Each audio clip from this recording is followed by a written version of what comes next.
இந்த நகரத்தின் நடுவே ஒரு மறைந்த நீர்வேலி பகுதி இருக்கிறது.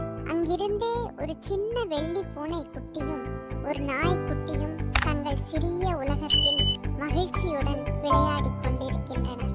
அந்த இடம் அவர்களுக்கு தங்கள் சின்ன வீடு மாதிரி. அன்பும் நட்பும் வளர்ந்து வரும் இடம். ஒரு அழகான காலை ஒரு சின்ன பெண் தெருவில் நடக்கும்போது மென்மையான அந்த பூனை குட்டியை கண்டாள்.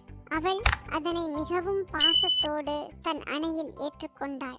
அதே நேரம் ஒரு சைக்கிள் ஓட்டும் இளைஞர் சறுக்கும் நாய் குட்டியை கவனித்து அதை எடுத்துக்கொண்டான். அச்சமின்றி இருவரும் வேறு வேறு இடங்களில் கொண்டு செல்லப்பட்டனர். அவர்களின் இதயங்களில் பழைய நாட்களின் அன்பும் மகிழ்ச்சியும் இருந்தாலும் உடலாக பிரிந்து போனது. கொஞ்ச நாட்கள் கழித்து இருவரும் ஒரு அழகான பூங்காவில் வந்து சேர்ந்தனர். அங்கே மலர்களும் காற்றின் மென்மையும் சூரியன் வெளிச்சமும் கலந்து ஒரு இனிய சூழலை உருவாக்கின. தூரத்தில் இருந்தே அந்த பூனை குட்டியும் நாய் குட்டியும் ஒருவரை மற்றொருவர் கண்டனர். பழைய நினைவுகள் அவர்களின் கண்களில் மின்னும் போது அவை தங்கள் பாதையை மீண்டும் ஒன்று சேர்க்க துவங்கின.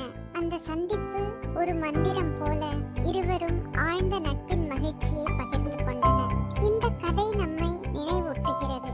உண்மையான நட்பு சிக்கல்கள் வந்தாலும் மீண்டும் ஒன்றிணைந்து மகிழ்ச்சியை தரும்.